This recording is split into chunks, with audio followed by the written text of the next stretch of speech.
Hello, hello. We're going to talk a little crypto here in a second. I'm also going to be having a special guest on today that'll come in about 15 minutes or so. And she will be talking about stock options and NFTs. I really want to start bringing you guys more people onto these streams with me that can give you more and more investing education, because I know we're crypto investors. We're into crypto. But at the forefront of everything, we are investors. So it does us good to just expand our knowledge at all times, right? Tomorrow I'm going to be having an Airbnb expert on. That'll be at noon Pacific time. If you guys could throw in some likes, let's get us over 100 likes. So, and for the next 15 minutes, just go ahead and ask me anything crypto, because in 15 minutes I'm going to have a stock option and NFT expert on in 15 minutes, and that's going to be a whole discussion and everything. But let's talk a little crypto here in the meanwhile in the next 15 minutes. Please do me a favor and smash those likes. Let's get it up to over 100. Smash that sucker. You guys are awesome. Bung, bung, bung, bung. That's my music. How's crypto markets looking today, by the way, huh? We got one like in. Let's get it up to 100. Come on, you can do it. Get it up to 100. Smash that screen. Let's get it to 100. Come on, yo. 100. Everything's pretty damn sideways, although I did just look at the chart, and I did see Ethereum and Bitcoin start to tick up a little bit. It didn't go up much, but compared to what it's been doing for days, literally like straight line sideways, where it's just like weird looking, it's at least some movement, right? It's got to give at some point. And I actually just bought some Ethereum today. Well, late last night. Bought some Ethereum late last night. We're at 62 likes. Let's try to get over 100. Come on, y'all. Y'all are awesome. I know you can do it.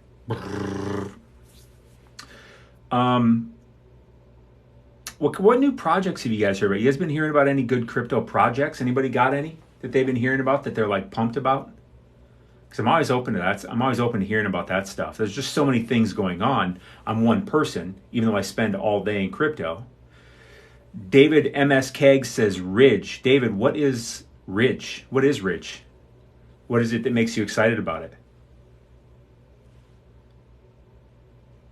Because I love hearing this stuff, because we can get some real alpha.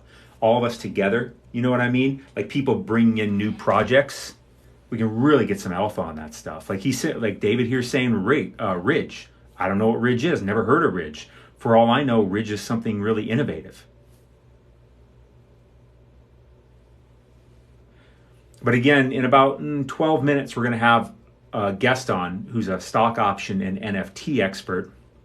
She goes by Kayla Kilbride here on TikTok, I believe, or maybe that's on Twitter, and maybe I think Kayla Kilbride on both, actually. She's got maybe about 250,000 people on TikTok and maybe 60,000 on Twitter. She's fun too. She's really nice. MetaMask token coming soon, Brenny. Boy, I hope so.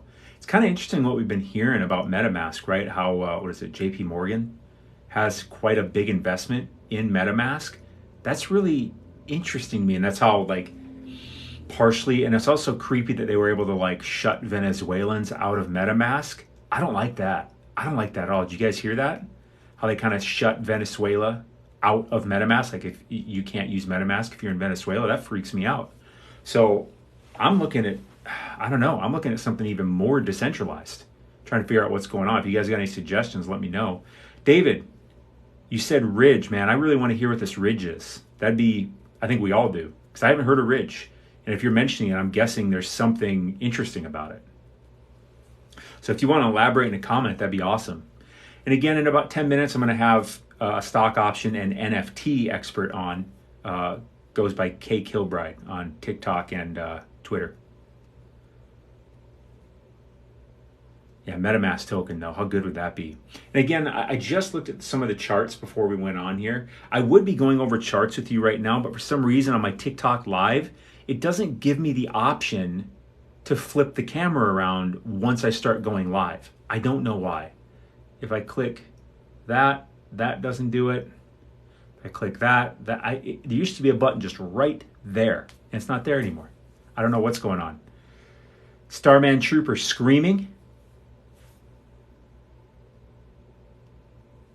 I just invited Kayla Kilbride. So maybe she'll come on a little bit early. What's Evergrow coin, James? What's Evergrow coin? I'd really like to, because I'm so interested in hearing what these other projects are.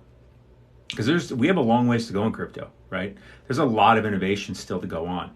Oh, Kilbride's gonna be on here in 2, 1. It says What's voice up? only. What does it say? Voice only. Yeah, why is So, that? you know what? TikTok is just plotting against us. I heard you talking about the flip thing, and I was like, I can't be the only creator that is struggling to flip my freaking camera. So when you go on a live stream, the flip button isn't there anymore for you either? It's not there. I'm like, how do I join with something other than audio? I have no idea. I feel like a boomer. I'm not a boomer, but I feel like one. Let me see if maybe I can invite you on my side and we can get video on, because I definitely wanted you on here on video. Yeah, cool. Okay, I'll drop out and then let me know if you. I will. I'll do Okay. that, and we'll see what's going on here. Okay, cool.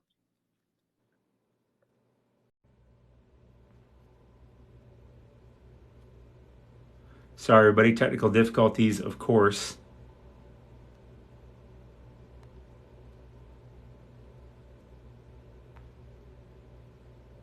It's not letting me choose somebody.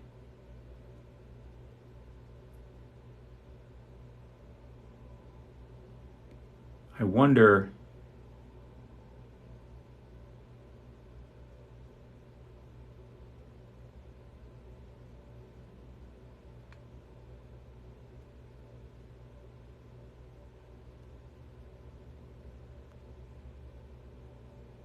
Sorry, just bear with me here, trying to get TikTok to just work normally. We have a guest that's trying to come on.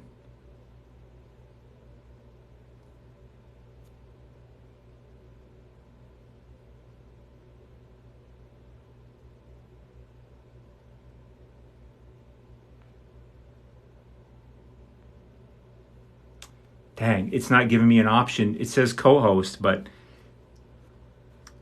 dang it, Kayla, I can't, let's see here.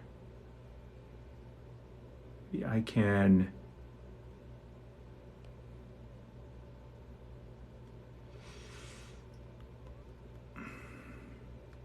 dang it, it's having issues. I'm sorry, I don't know why.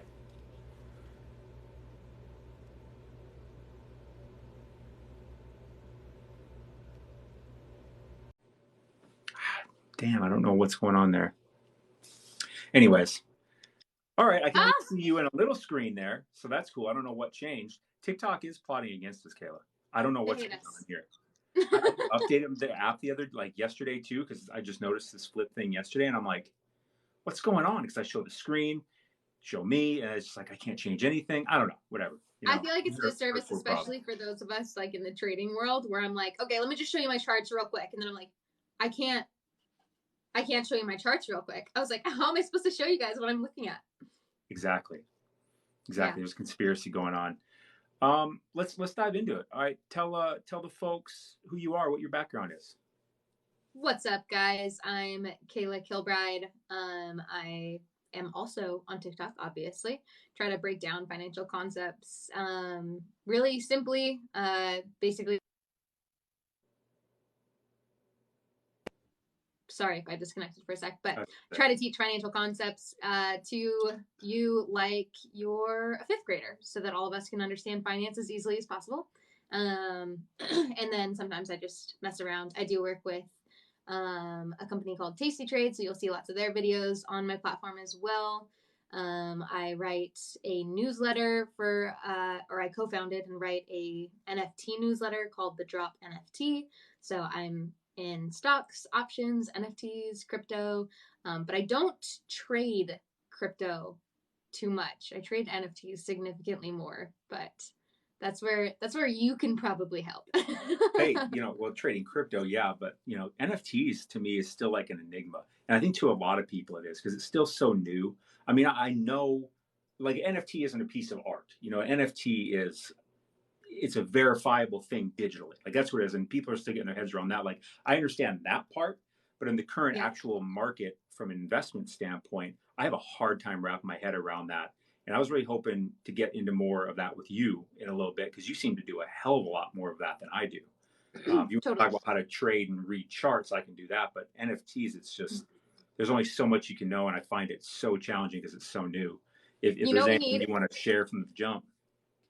Well, this is what I will say. I have some friends who do. You and I should have had a group chat long before this. This would have been great if we had a text thread where you can tell me you need to exit your crypto positions, like sell your crypto, or get back in, and I will tell you which NFTs you can get into. But I got to the point where I was so focused on, like basically when it comes to buying and selling NFTs, it's taking, point whatever ETH to a couple of ETH. Like that's my goal. So just constantly growing how much Ethereum I have.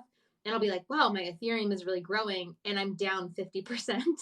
So like I go from like 1 Ethereum to 3 and I'm like, I should be profitable, but I'm not. Because I mean, I am profitable, but I'm just joking because like I don't read charts. So, I have a friend who reaches out and he's like, did you sell all of your Ethereum? Like, did you get out? And I was like, no, should I have? And he's like, you shoulda. So Yes and no. It depends on your time horizon. For me, I'm never like if you're really in personally, if you're in like blue chip things like Bitcoin, Ethereum, like you don't your time horizon should be much bigger than a month or two. I mean, there's a portion of my Ethereum that I literally do trading with, like on Bybit, where I do longs and shorts. But then the other parts, Ethereum is just something I just never really care to sell. It's not something I'm trying to get rich off in a minute. It's something that I just know is going to grow and grow and grow over time. And you brought up a really good point about NFTs, though, where like I think most people, myself included, like you think about, all right, what NFT can I get into that I'm going to get into at 0.06 and it's go to fucking 25 Ethereum. Like it's like chill because I run into that in cryptocurrency straight up a lot where I'm like, just chill out. You got to have a realistic expectation. You have a attainable goal, or else you're just going to get wrecked after wrecked after wrecked trying to chase these home runs when you should just be taking like singles and the occasional double, something like that. Is it kind of what you were saying about NFTs? Yeah, I think so. So, and I trade NFTs a little differently than, I mean, everyone trades differently. So I'll preface with that. Whether you're trading crypto, whether you're trading NFTs, whether you're trading stocks, some people trade small and often. Some people trade, go big, go home. And some people are long-term investors, like we're throwing in X amount of money on a monthly basis to try to retire. Whereas my NFT strategy particularly is I'm recognizing where volume is. And by that, I just mean where there's any sort of traction. So when there's demand, when there's a lot of demand and very little supply, what we see specifically with NFTs is a rush into it, this sort of like FOMO rush. Everyone gets in, and in hopes that, like you said, everyone is hoping for this one thing. They're hoping for this one NFT to go from the next Bored Ape. Yeah, exactly. We're looking for it to go from 200 to 200,000. And so everyone jumps in and they rush in and they buy. And for the first, what you'll actually see very consistently trending in NFTs is most of them for the first couple of days. Have you seen like the pre-reveal NFTs? Have you seen any of that? I was just going to bring something up about that because I got into one of those the other day. Anyways, yeah, go ahead. Okay, yes. So I've been like very straight up with my audience before because I talk about NFTs and how to make money in them. And I'm like, the only way to really make money in NFTs is if you get in at the original primary market, straight from the seller, original mint price. So like if you can get it before it's listed on a secondary market, there's a really good chance that you won't lose money. I'm not saying that the chances are it'll stay like even. Maybe you'll dip a little bit, but you're not losing big for the most part if you can get in at the original buy price. Most people that get in at that price like to hold. So that price usually stays pretty consistent Makes sense. in a handful of products. Now, the problem is once all the volume comes in, it goes to these secondary markets. You go from the original 10,000 people that could purchase, or 5 to 10,000, or however many there are. And then you have, let's say, 120,000 people that want to buy it. So this is what I'm talking about with volume and supply and demand. you have all these people flood in and they're like, this is the next big rich one. And the people who got in at that first buy price can almost always flip for 4 times. That makes sense. 6 Supply and times. demand is just sitting there waiting right away. But the problem is, probably what you've seen is as soon as these images reveal, the hype goes away. Sure. And so you got in at a pre-reveal. Tell me about that. Well, I got into, you've probably heard of it because it was pretty hyped up, I think. I mean, if it made it into my sphere, because I'm not deep enough in NFTs, I got into Goonies Gang. Have you heard of Goonies Gang? Oh, yes, yeah. Right, the ducks. And I knew the mint price, well, the whitelist mint price was 0.15, and then the public was 0.25. And I'm like, I missed it. And then I went on OpenSea to look, and they were going for like 0.32, and they were still pre-reveal. And I'm like, that's pretty close to mint. With the hype and the number of followers they have on Twitter and Discord, I'm like, I'm going to buy that. And I meant to sell it before the reveal, and I forgot. Because I know the emotional hype, because I used to do sports cards and stuff like that too. And one thing that always has value is an unopened pack of cards because of what could be. You know what I mean? And so I knew that this is so close to mint. When we get closer to pre-reveal, I know this is going to go up because of what I was talking about there of the what could be in the FOMO. And I forgot to sell it. I freaking forgot. And exactly what you said. I got it at 0.32. Floor went up to over 0.5, which would have been a nice, really nice gain there. And I forgot. And then immediately, now I think it's sitting at like 0.11 is the floor. Even though it's got this community and this reputation of the people that are in it, and there's a bunch of docs and like Transformers people and all this stuff. I'm like, man, I don't understand NFTs. What's going on here? That's how is this cheap? Yeah, it's really interesting, especially because some of the original criteria was as long as you have big partnerships, a really good team, the team is doxed, you have because keep in mind you're basically creating a small company, and people are like, hey, we want product, and so it's like what people are realizing though is, okay, cool, so I paid $1,200 for this Goonies, and I get a free hoodie. Right. I get from Puma. No Puma hoodie is worth $1,200. And I mean, not that I'm aware of. Me either. No, exactly. And so that's where this hype for sure. I'm looking at the price graph because I was curious as to what it went up to.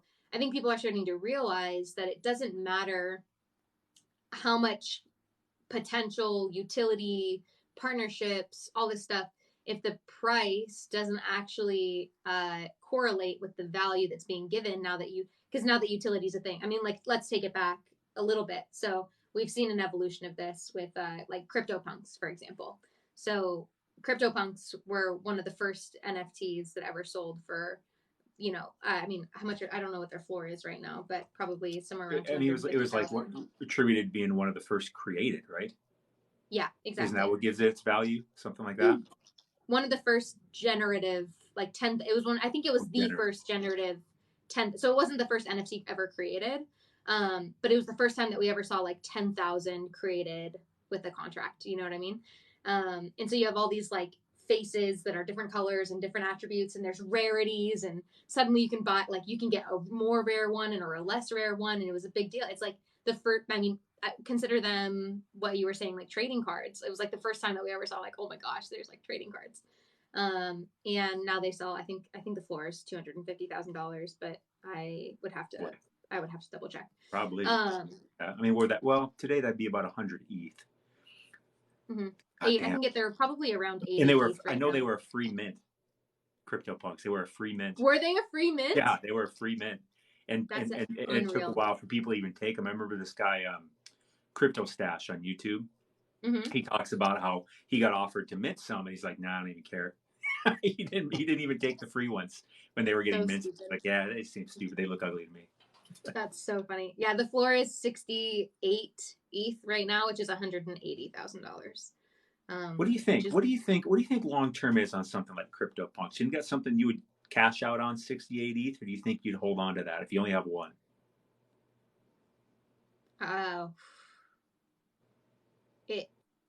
I don't know.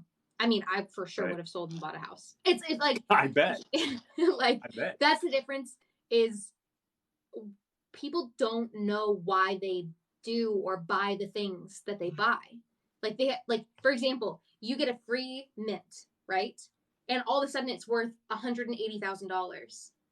What was the point in you? But like, for me, I'm like, to avoid emotions in my trading, I have to have goals. I have to have reason to take profit. So to be honest, with CryptoPunks, I would have taken profit forever ago. And everyone's like at a few ETH. At a few, exactly. Yeah. Oh my gosh. I would have too. I would, it's like, people would be like, oh, would you regret that? And I'm like, you can't regret a decision that you made that was a good decision for you at the time. Because you never know where something's going to go. And that's where emotions come in so heavily. With NFTs, people are like, oh, well, I sold my Bored Ape at 12 ETH and now they're worth 80. And I'm like, 12 ETH was amazing. That's amazing. But if those minted at like 0.08 ETH, something like that. Yeah, exactly. And okay, so then that's the evolution as well. Like, Bored Apes were one of the first that really ever had like massive utility to it, that was actually distributed to their audience in a way that was. What is the utility of Bored Apes? So first of all, they gave everyone ownership, so they could use, like, you could use your Bored Ape. That's why you'll see like certain merch sold with your, like, you have ownership of it, and so you can create products with your ape and sell it. So it's kind of like a business model. So you have that ownership, as well as they had like online. So they have right now like massive online communities. Let me pull up the website. But they also were the yacht club itself was like, you knew that you were getting access into like a club, like some sort of something exclusive. And so it says they are, ownership and commercial usage, which, by the way, commercial usage was not something that is common in NFTs. They were one of the first. That surprises me. I assumed they were. If you're buying this thing, I didn't realize it was just kind of the rights to use it for yourself personally. Then I thought it was you owned it. That's interesting to know. Yeah, even though you own an NFT, sometimes you don't have the right to use it commercially, and that's why, like, especially when you can look up some basketball players who have used it as products on sneakers, like their Bored Ape on their sneakers. Oh. Mm-hmm.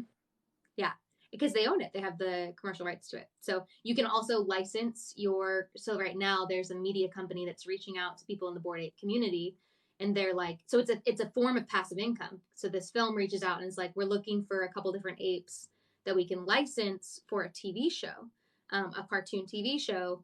If we license your ape, we'll pay you royalties or whatever, licensing fees for your ape to use it in a TV show. So now if your ape is selected in this casting call, you're earning passive income on owning your ape. But not all, like CryptoPunks, you couldn't, until actually this week. There was something that shifted this week, which we can talk about. But as of last week, you did not have rights to use CryptoPunks commercially. You would never be able to do that. So you do now. Bored Ape Yacht Club, or Yuga Labs, who runs Bored Ape Yacht Club, bought CryptoPunks and from Larva. Wait. Yeah. So did everybody hear that? Mm-hmm. Bored Ape and CryptoPunks are now under the same umbrella. That's what you're saying, right? Bored Apes bought. Well, wait. You mean they bought? Oh yeah, because you were saying CryptoPunks, the people that actually have CryptoPunks didn't own the rights to use them commercially. So Bored Ape, you guys at Yuga bought from Larva, bought the commercial rights. Is that what it was? Basically everything else. I think they just bought them out. So now they have. So now I don't know if they just bought the commercial rights. I think they literally bought them out. Bought everything except for the actual NFTs. So like they don't own the NFT. Like people still own their NFTs, and now Yuga Labs is giving commercial rights to all CryptoPunk owners. Did you see CryptoPunks go up this week then? No, it did not go up this week, unfortunately. Really?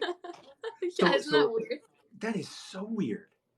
I can tell you right now. Because Let me see. what real value just got dropped on those?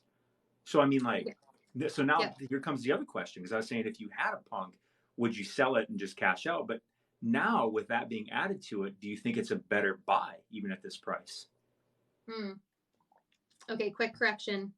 Sorry, Meebits and CryptoPunks, who Yugo Labs just acquired. Yeah, Meebits. Meebits is by Larva also. You know what? I've heard they're the little. Let me see if I can show. I can't flip my camera. Thank you. Oh, maybe I can. Aha, I can, but you can't. It lets you do it as a co. That's funny because I have no buttons at all. These are Meebits. Oh, it's like these little voxel looking. Yeah, and I would have who owned Meebits before. Ooh, interesting. So if anyone in the chat knows who bought Meebits, go for it. Drop it in the comments. But So let's bring it to another thing too. Oh no, sorry, I thought you were. Real quick, last week all Bored Apes and CryptoPunks were all down like 40% or 30%. It was a really steep drop, like it was scary for a lot of people. But now it looks like they're up again like crazy. So yes, it did affect it, but it did not send it back to its all-time highs. Because I remember seeing Bored Apes, again, I don't follow it real close, but I do remember when Bored Apes hit like 100 ETH floor. And I was like, God.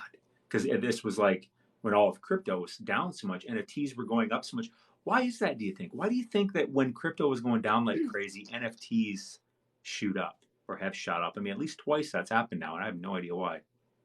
You can lock in certain value. So for example, if ETH is like if an NFT is 0.5 and that costs you, let's just say $2,000 at one point, and then later it's worth 0.5 but it only costs you 1,000, then you're going to buy the NFT for 1,000, so it's cash value.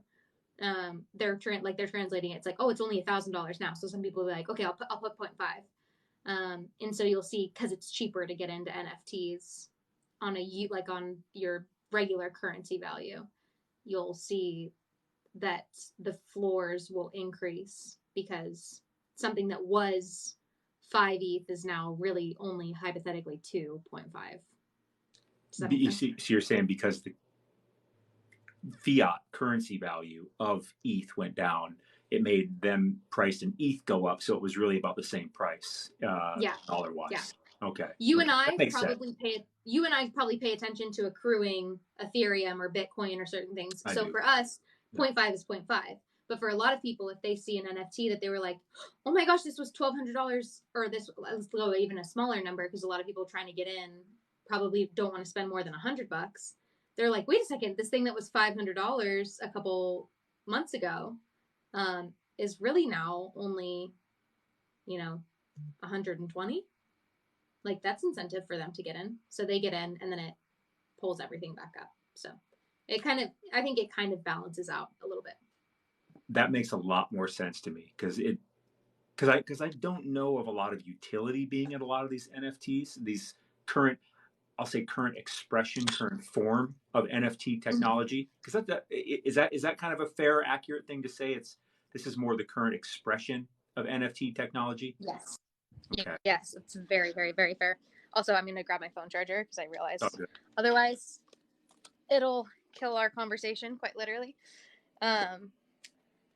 But yes, repeat that one more time. No, I was just saying that this is something because I see NFT as a technology, which is really just the verification of authenticity and ownership digitally. And it doesn't have to be a digital product. I also see it I see basically every asset off chain coming on chain and having an NFT, like a deed to a house, eventually being an NFT, or at least having in supplement to the deed at the recorder's office, also being one, because it just makes so much sense, because it can't be manipulated, it can't really be lost, it can be completely verified, it can be transferred so much easier. And I like to use that example because it's like, to me, that's so obvious because I have a history in real estate too, and I just see like that being so much easier, and everything. Because have you ever bought or sold a house, Kayla? No.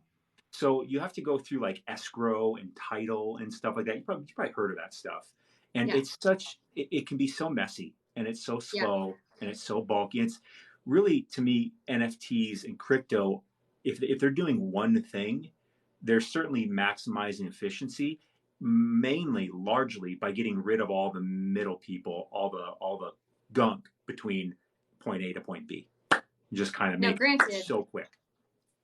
we'll probably see these middle people jump back in, but yes, the hypothetically. What do you mean jump back in? Did you see the house that sold as an NFT? I didn't. Didn't? Okay, this one's a fun one. Yeah, So, let's hear it. Florida house. Let's see. Florida house sells as an NFT. Just for the record, the house was purchased maybe 3 years ago for like 250,000. It's sold for like 650,000, and I think that's partially because of the marketing aspect of the fact that it was an NFT. You probably had some buyers who were like, Sure. "Yeah, I'll buy this house." Tampa Bay area home billed as the first U.S. property to be sold as an NFT. Why I say the middleman will get back in is this was, in my opinion, a very, very sly way of doing marketing for a crypto middleman, real estate company. So let me find the name of the crypto middleman. I mean, so far I can appreciate that game. Yeah, for sure. I mean, it's when they're like, so because that's yes, one, it's just to transferred pause as real quick. That's my big yeah. problem is because when you have these incumbents and these middle people, there's no innovation. It's so inefficient because they don't try to do anything any better. They don't care. And so if you're going to come in and try to put yourself back in and innovate and think and make things like that, I can appreciate that game because now you're actually playing the game instead of just sitting on your ass. Anyways. Yeah. And that's actually, this is the conversation that's being had right now of like mega companies don't want to lose money. Like they will lose money if the middleman's cut out. They are the middleman. Sure. That's how they make money. And so it's like everyone talks about this like decentralized internet where you get paid for your content or where there's no, the complexities of selling a house. You don't have to worry about someone taking a cut of it. And I'm like, so you're just going to list your house on OpenSea and just trust that it goes, you know what I mean? Right. Like, good luck. In reality, at the end of the day, people sell their data and people sell a portion of their profits for the sake of ease and convenience for someone who knows how to do it better. Because even people who don't know how to use NFTs would for sure just go to this company, and I can't find the name of it right now, that now does this where they're selling homes on the blockchain, or they're selling they're selling the deeds and titles to a house on the blockchain, but they're still taking a cut, because chances are you and I still wouldn't know how to do it. Yeah, I mean, that's fine. If they're creating this process, I guarantee it's cheaper. I guarantee it's faster. I guarantee and it's fine. That's like, to me, that's fine. I guarantee that company is going to withdraw a shitstorm of stuff from the current incumbents and middle people saying, bring in everything they can, lawsuits and everything. I guarantee it. Because now that if I were them, I would feel extremely threatened because now it's coming to reality and I don't want to do anything. I want it to stay how it's always been and just give me my check. You know what I mean? Like that's a problem. When Netflix disrupted Blockbuster, when Uber disrupted taxis, when planes disrupted trains, like that's exactly when cars disrupted horse and buggy. It's the same fucking case every time. The same series of events happens. Yeah, but and what's funny is the innovator always wins. Yeah. Could you imagine? This is what I imagine. We have the horse and buggy, right? And then someone brings along a car. And you're like, I'm sorry. Like, okay, maybe it goes faster, but there's no way you're going to teach anyone how to operate that thing. Okay. Nobody has any idea how to operate that thing. Oh, you want me to do something besides jump on my horse? Hell no. Absolutely not. I'll go 5 miles an hour while you go 20 because I'm not going to learn how to operate that thing. And I'm like, okay. Did you see that Larry David commercial during the Super Bowl for crypto? Yes. Was it Was the it horse and Coinbase or buggy? FTX? It was so funny, and I was like, that is so perfect. It That's was so good. so perfect. I was like, that's exactly what happens every single time, right? It was so good. Yeah, that was a really good. I mean, Elon Musk came out with a video, or he didn't. It wasn't him. He posted a video on Twitter quite a few months back that looked like it was the start of a series, a really well developed series too. Of like this guy walks up to a counter, and he's like, I'd like 2 chickens, and he's like, awesome, that'll be 1 cow, and he's like, how about I give you silver, and he's like, you're gonna give me a rock, you know what I mean? And he's like, well, trust me, there's value, and whatever the whole thing goes through, and I was like, it says like at the end it's something like to be continued, and it's never been continued. Oh, really? I'm so bothered by it. Still But it good was really example. good. It reminded me of the FTX. Maybe the FTX commercial was the to be continued of that, but it was good. I wanted to ask you to just to circle all the way back. When you are looking into getting into an NFT project, I mean, pre-sale stuff aside, what elements do you look for in an NFT project that make you go, I'm pulling the trigger on this one? Because you, as I messaged you the other day, and you told me a few that you were holding. One of them I think was like BOY pills or something, and a few others. I'm like, I wonder, because I looked into some of them. I'm like, I wonder what about these she sees, because I don't know what the hell I'm looking at. Yeah. So there's a couple things. The thing that's really popular right now is like some sort of utility that doesn't actually correlate to the price. So what I'm looking for is some sort of utility that does actually correlate with the price. And by that, I just mean like, okay, so BYO pills, the reason why I'm holding it, and I've made a video on this before, I was able to get into the project earlier. So my risk is very low in BYO pills. I bought it secondary. It was still a very expensive buy for me at the time.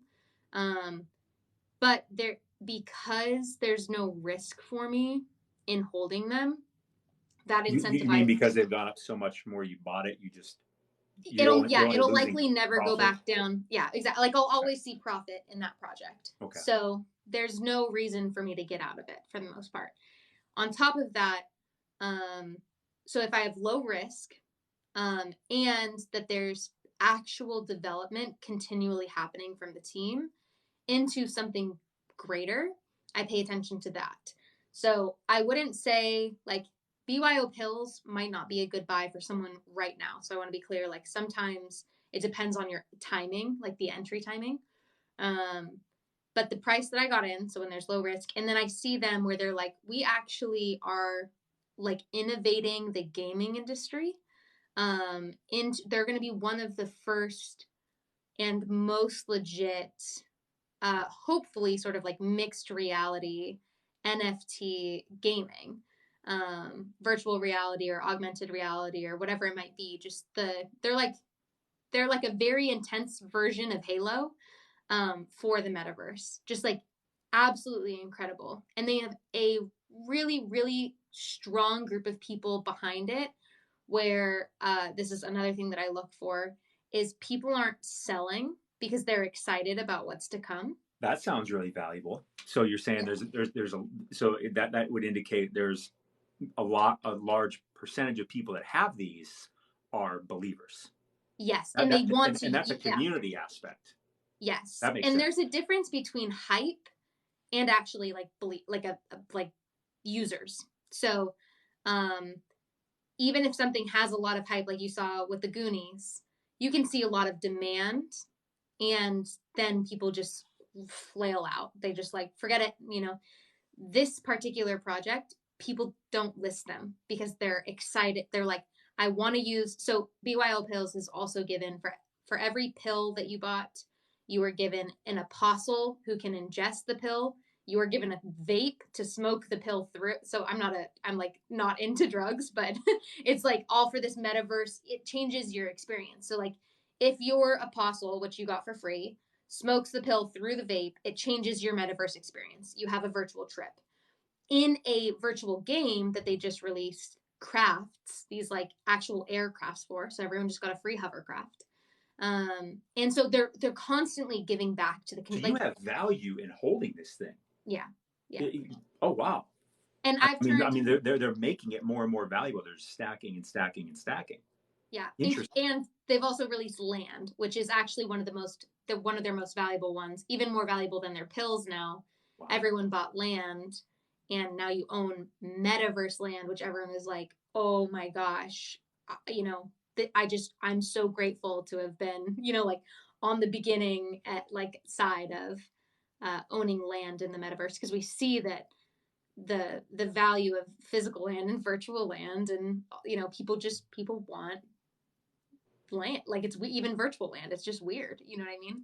So just to keep in mind, it's a that's why I'm saying there's no risk for me, because I bought a couple pills at like 0.3 or 0.6 or even 1 ETH, but I've been given things now, like 5 different things that are all worth about an ETH each. So wow. They give so much back to the land they gave you too. The land you had to buy for like 0.3, but they're all worth like have a pill to be able to get it. Yep. Okay. Yeah. 0.3 sounds pretty fair to me. So you're talking about projects. Watch for them to deliver and keep delivering. Keep delivering. Yeah, totally. Have communities that actually believe in it. So there's like another one that I think I might have mentioned. It's one that I'm like borderline. Do I sell? Is Psychedelics Anonymous. Again, another one that people just don't sell. Have you heard of it? I have. I looked at a while ago. I looked into it because it popped up somewhere. Yeah. Oh, you know what? I think it's because you mentioned it to me. I think that was yeah. But who was the team behind it? I was surprised to see who was behind it. A guy named Volterra on Twitter. And what's his history? He talks about crypto on YouTube. And so he's a Bored Ape Yacht Club owner. So he probably, that's what I don't know his full history.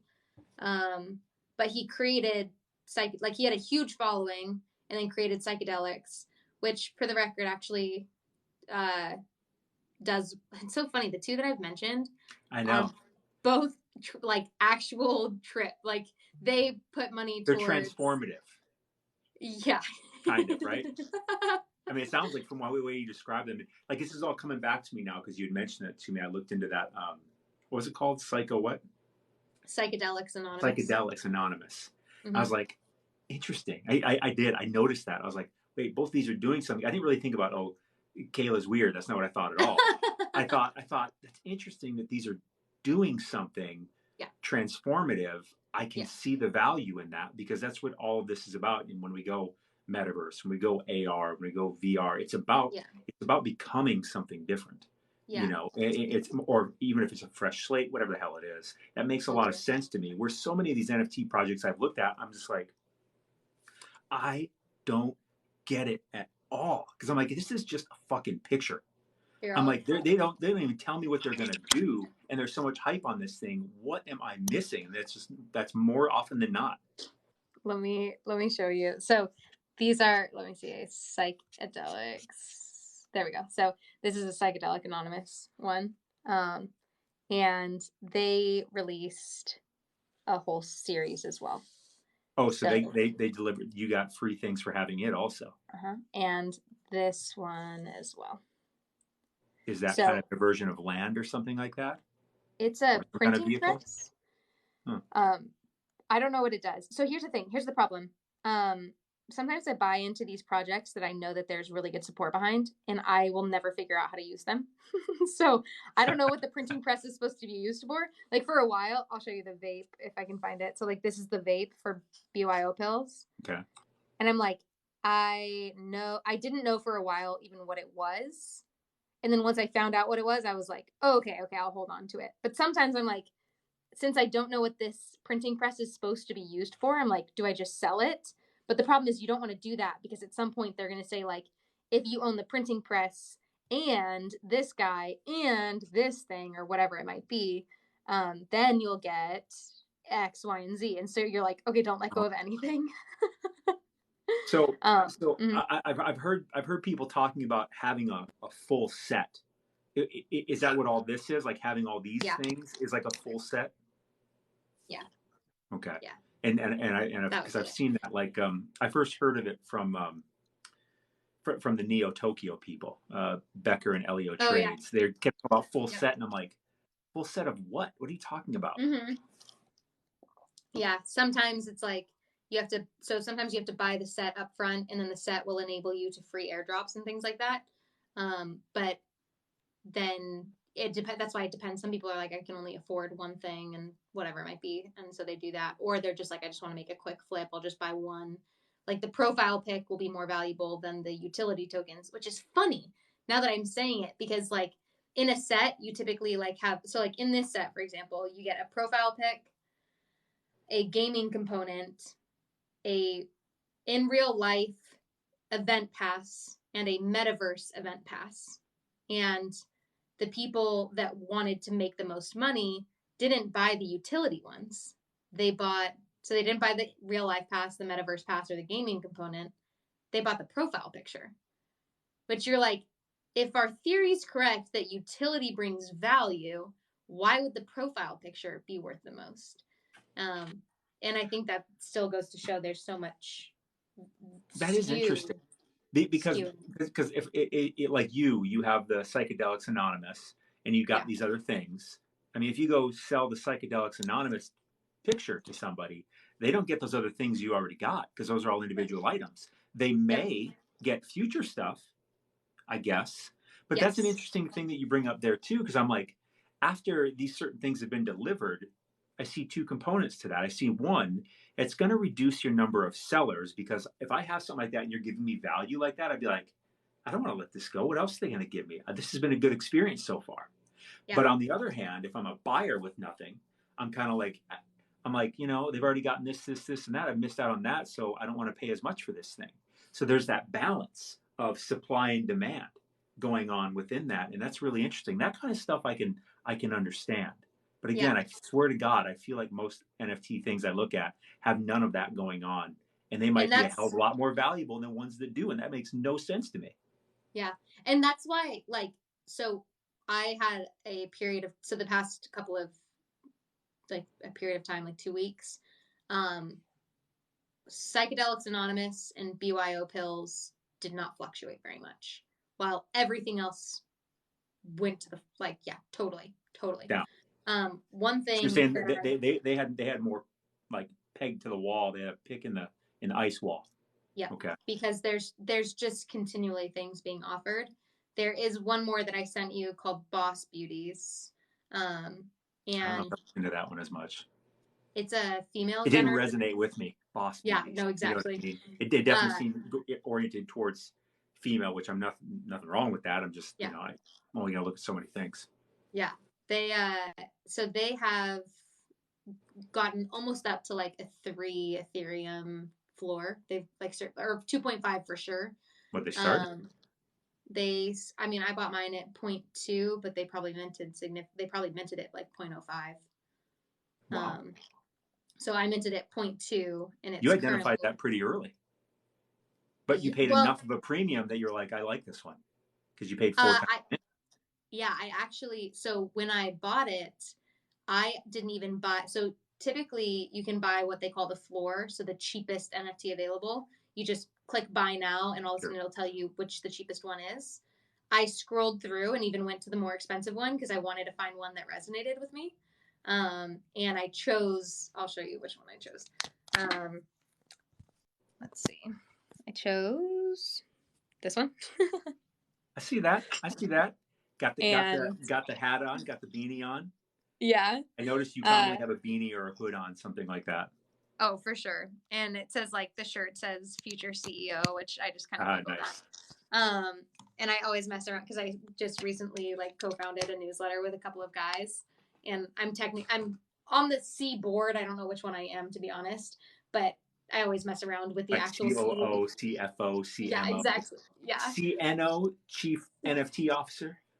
exactly. But to the CEO, I'll message him. I'll just be like, just a reminder, I'm coming for your job. Like, but So I spent even more than I needed to on this one because the um, the woman behind the collection um, runs an entire organization. All the money goes towards helping young women, whether it be in high school or college, become successful entrepreneurs.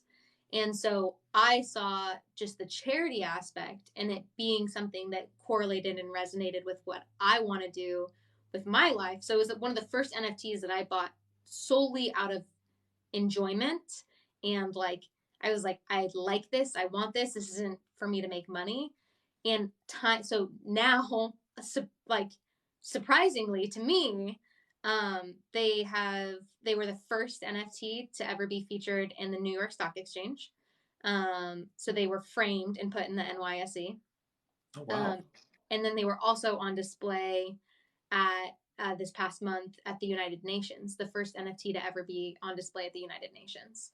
And so this woman is like wildly connected. This floor went all the way up to 2.5 ETH. They partnered with like Target and Marvel and like all these other big companies. And I'm just along for the ride. I was like, cool, sounds great. I liked this anyways. So that's another one where I'm like, I didn't buy this one I bought this one almost for like a charity reason.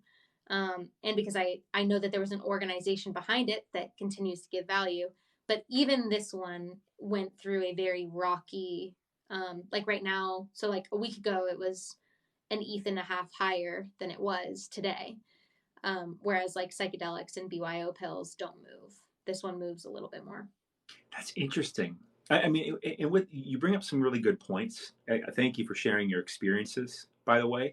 because that's one of the things, guys. Like, no matter what you're doing, we can't look so short sighted. We have to realize that the experiences we go through, they're really valuable, especially when we're on the leading edge of things. Like, Yeah. no one knows what they're doing. We're all just what you're trying and doing and going and experiencing, and you're learning in this world that is got so much further to go, and you're going to be so far ahead, right? We're sitting here like in several years we're going to be like, hey, remember it was all about profile pics?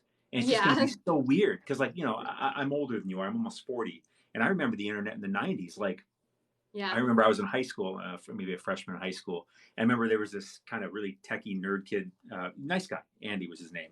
And I remember Nice guy. messaging him over the weekend on like some messenger thing. I don't know what the hell it was. I was like, hey, you got any proggies? That was a name for like little programs that would just make little forum chats, do little funny things.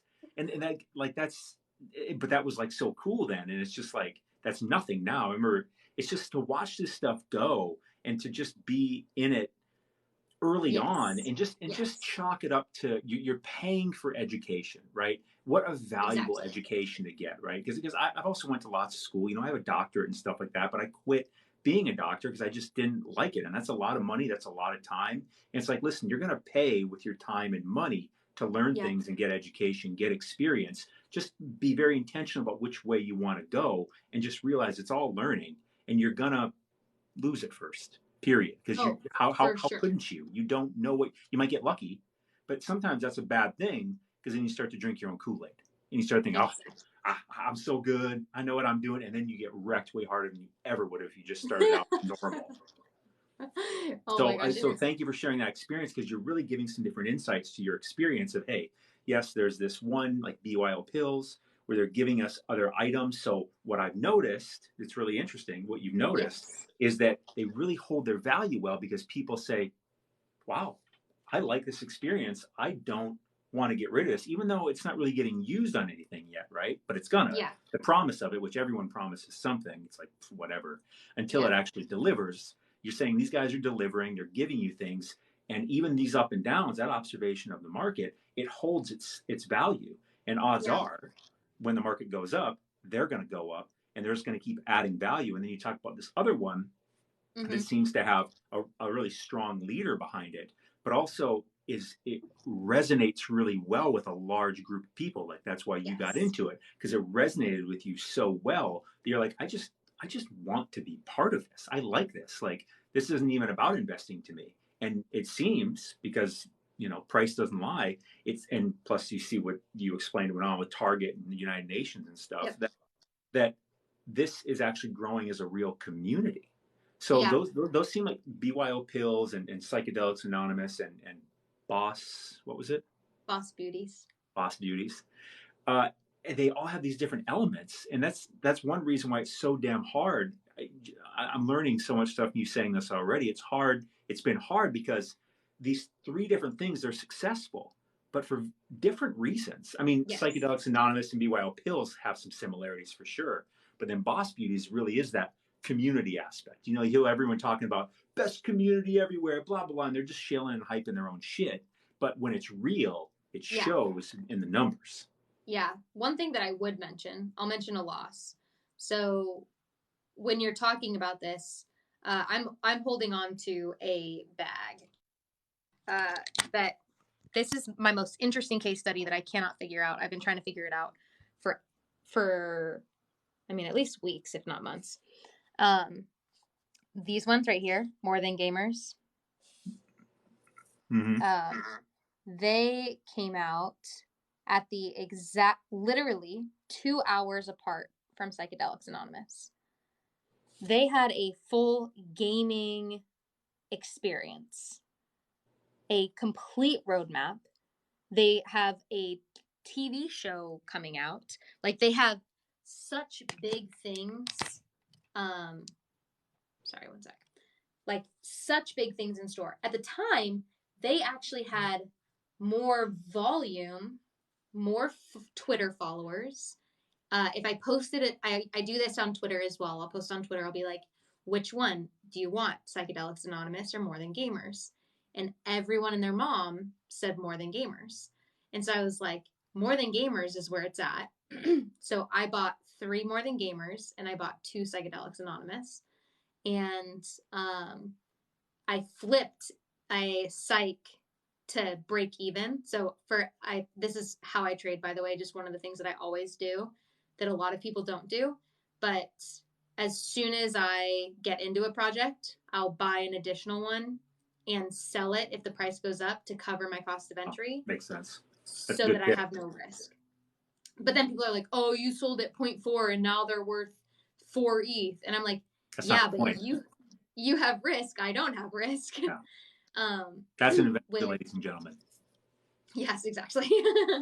And so I don't have very many losses for the most part.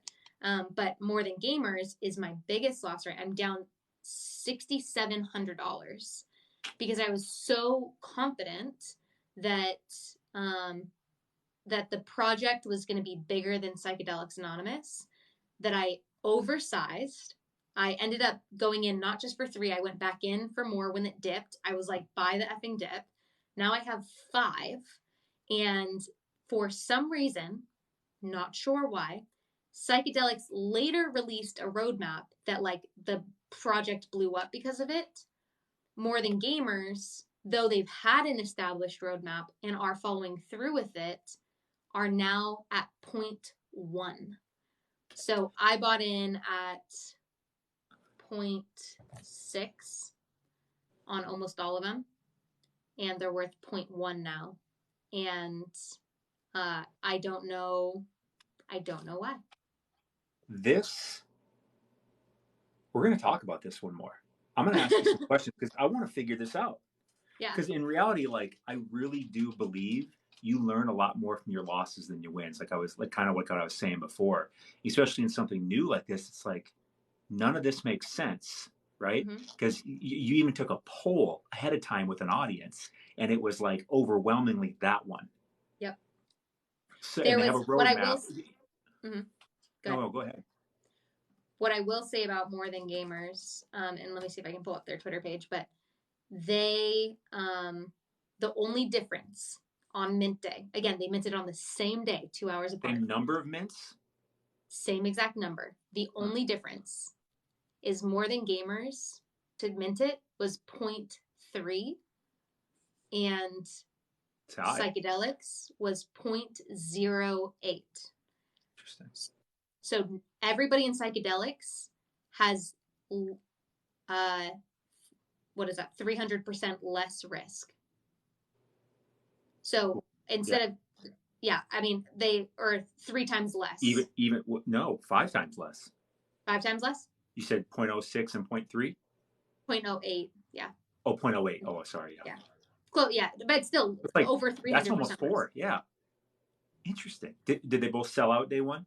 I'd imagine both sell out. they both sold out Sold out quickly. within seconds. That's also interesting about the gamers one, because you would think people paid a higher price, so the floor would be more stable. And now you're saying they're going for 0.1. They're going for almost Something what that Psychedelics was going for at the beginning. What I have noticed is when people have more on the line, they're more likely to make emotional decisions. So that's why. That's interesting. In stocks too, if you oversize, you'll take a loss to get the F out. Like, or everything. Like, if you oversize your position, you will do anything to get anything back. But if your risk was low, like if you have low risk, to the moon, who cares? True. If you have high really risk, good point. Yeah. So that's a really good point. Cheaper mints, so for those of you that don't trade NFTs, minting is just buying the original buy price. If the cost to buy an original is cheaper, the project, time after time, from everything that I've ever traded, time after time does better if the mint is cheaper. That is, you know what? Everyone hear that. Like, that's something we can all learn about ourselves, what you just said. If you're putting more in, if you're feeling, you're going to naturally feel emotional about it. And that emotion, it's going to be fear. And so fear is going to make you fuck yourself more than anything at all times. We talk about greed. I don't actually really believe in greed much. I believe that it's actually fear. Like, maybe it's fear of missing out on more. You know what I mean? It more than it is greed. Yeah. Because when you're emotional, like you said, you buy 2 or 3 at mint day so that you can sell 1 or 2 and just like break even or lock in a profit, and then you can just relax and emotion's gone. That's what an investor does. When people give you shit, they don't know what they're talking about. They say, "Oh, it's up to 4 now. Do you regret it?" You're like, "No, it's a strategy. It's not emotional. It's an actual mathematical formula." Yeah, exactly. That's investing. It's probabilities. Yeah. That's what would get me to sell Kayla. That's what would get me to sell going back to the very first conversation we had. I would be the person that sold Bored Apes at 12 and would have been like, amazing. Sold it at 1. Getting it at 0.06 or 8, like 1, like, let's go. Unless the rest of your portfolio is all up high, then you're going to feel that's going to be that emotional thing, though, right? Because you're going to feel like, oh, blah blah blah blah. And that's why, like, I'm not immune. I'm down on things because I thought for sure Bitcoin's getting to 100K. I thought there's no effing way Bitcoin doesn't get to 100K, and I'm still like, it might, but we've all over the past 4 months. It's been 4 months now, right? Because Bitcoin hit its all-time high mid-November, so it's been 4 months now. It's like, that's a very long dip. Now, anyways, let's not get into that. But that is what it is. You can totally get into that. One thing I really like to look at is I like to pull up a log chart of the price of Bitcoin over its entire life, and you see it's got peaks and valleys, but it's just up and to the right its entire life. And like, when you see that, you're like, oh, the trend is literally for its entire existence, 12, almost 13 years now, been up. And every single check mark you could hope for, it's becoming more and more mainstream, more and more accepted, more and more industrialized. Crypto, blockchain technology is growing, and Bitcoin is still the only truly decentralized thing. And why that matters is because no one owns the company of gold. That's right. Gold is decentralized. I mean, sure, they control it, blah, blah, blah, but no one actually owns the company of gold. No one owns the company of Bitcoin. It's the only one, and no one else is ever going to do that. And even if they do, it doesn't matter because there's so many network effects and adoption of Bitcoin already. The other one, to say it would be redundant would be an understatement. Yep. But everything else is new internet and new way of living in the world, really. Like Ethereum seems to have massive network effects. So I bought some more Ethereum yesterday because I'm like, this is the same thing. You look at Ethereum up and to the right, even steeper than Bitcoin. It hasn't been around as long. But it's just so obvious. And as soon as they fix the gas fee thing, I really mean that. It sounds to say it, but they're going to fix it. They're going to figure it out because there's so much demand and desire and opportunity for someone to figure that out. And so many resources, and the smartest computer developers in the world are leaving Google or leaving Facebook to go over here to startups and be in blockchain. I mean, it's just so obvious. And NFTs are just so early. One of the reasons Sorry if I'm going on a rant here. No, you're good. Something got triggered in me. Go for it. I think about this a lot. And okay, Bitcoin didn't hit 100K. Why is that? Like, from our losses, from our mistakes, from our wrongs is where we learn the most. And I'm like, there's a shitload of money still in crypto. It's just not as measurable in that exact alley as we looked at, because we got this NFT space over here, for one. And that isn't correlated when you go to coin market cap. That's not correlated in all the crypto overall market cap. So much money got spent in NFTs. So when we say that the market cap of coins got to about 3 trillion, a little over that, if you consider all the transacting and ETH mostly that was spent on NFTs, we are multiple trillions above that, right? Because OpenSea alone does what? What's the best month it's probably had? Hundreds of billions of dollars in a month, right? Billions, yeah. I mean, like per day, there's days where it does billions of dollars. Monthly volume. Yes, there has been. I can actually look it up right now there's dune.xyz if you ever want to find the actual numbers.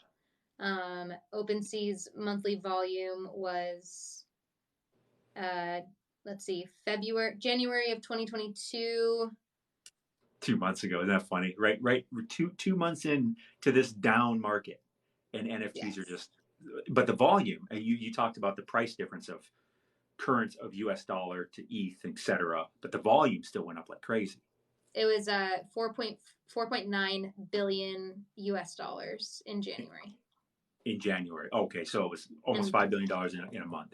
And 3.5 billion USD in February. And then we have these other marketplaces too. So maybe it's not as much as I thought, but that's a lot. Well, I mean, that's a lot of billions. It's a lot of billions, because I was thinking multiple trillions in a year. Not quite. Maybe I'm off on that, but nonetheless. I guess we're not counting mints too. Shitloads of mints, so that's got to add into the equation somewhat. Correct. But it's just, and there's so much attention, and if anything, it gives me a very strong, extra strong case for Ethereum.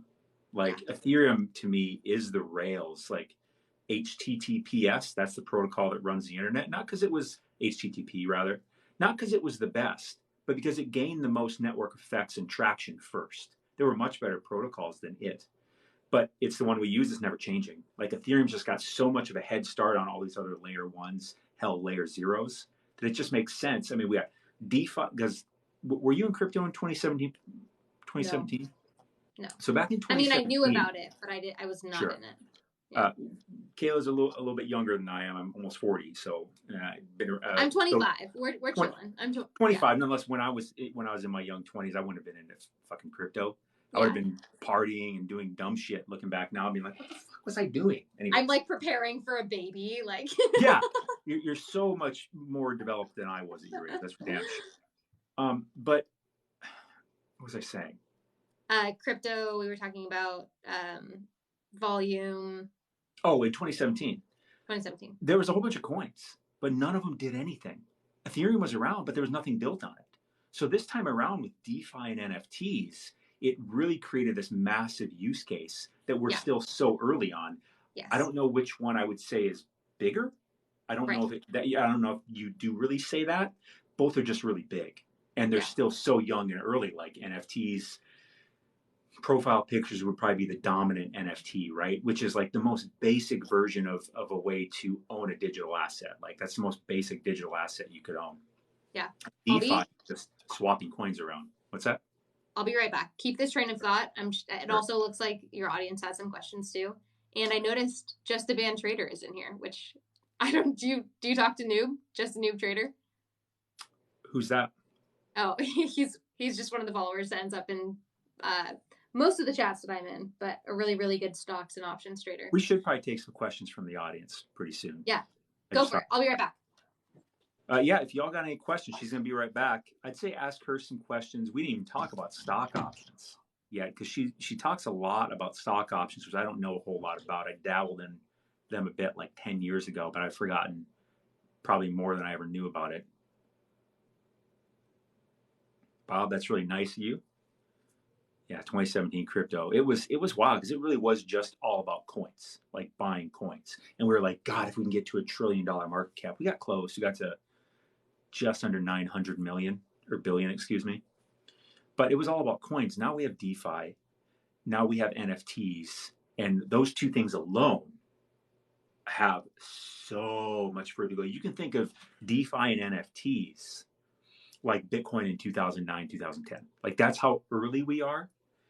I don't even want to say early, like that's just how immature they are. But yet, for how immature and infancy stage they are, look how huge they are.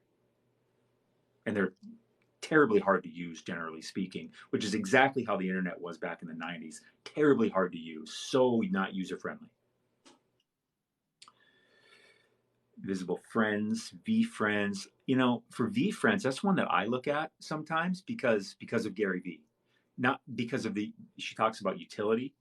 Because of the utility, like I know Gary will over deliver to his people. And that's a rare case for me because I know that guy. You know what I mean?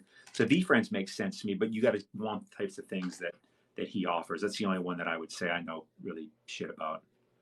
ETH 2.0. ETH 2.0 is interesting because it's a too broadened term. ETH 2.0 is actually a multi-stage rollout.